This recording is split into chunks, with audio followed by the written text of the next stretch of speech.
Hello, everyone. Welcome back to Tim with Tomes and Tales. I'm Tim, author of the short story Werewolves of the West and the hardboiled detective novel Baltimore City. Today on the channel, I'm reviewing the 1933 novel The Case of the Velvet Claws, the first Perry Mason mystery by Erle Stanley Gardner.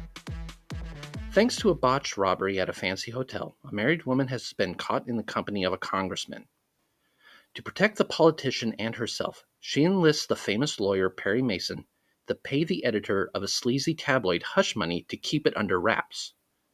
Unwilling to give in to blackmail, though, Mason makes other plans, tracking down the owner of the tabloid only to discover a scoop of his own. By the time Perry's client comes clean, her husband has taken a bullet to the heart, and Mason finds himself among the list of suspects. If you like the works of Raymond Chandler and Dashiell Hammett, I think you will enjoy The Case of the Velvet Claws. It's a fast-paced mystery that kept me interested most of the time. Gardner's experience as a California lawyer in the early 20th century shines, providing the plot with realism in my opinion. Even the fantastical blackmail scam behind the tabloid felt like something that would have actually happened during those years. However, I also thought this book needed to rely on coincidences to keep the story moving forward.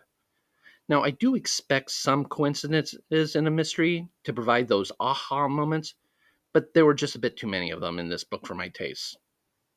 Outside one short story, most of my experience with Perry Mason and Gardner's work was through the 1950s TV series starring Raymond Burr, a beloved classic that was on in syndication when I was a kid. So I was a bit surprised that in this novel, Perry Mason acted more like Philip Marlowe in the Continental Op than how the show portrayed the character. It gave him a bit of an edge. I certainly hope that some of you will try a Perry Mason novel for yourself. I know I will read another one at some point. Thank you for joining me on my review today. Please hit like and subscribe if you want to help out the channel, or check out some of my own stories. I'll leave links to them below.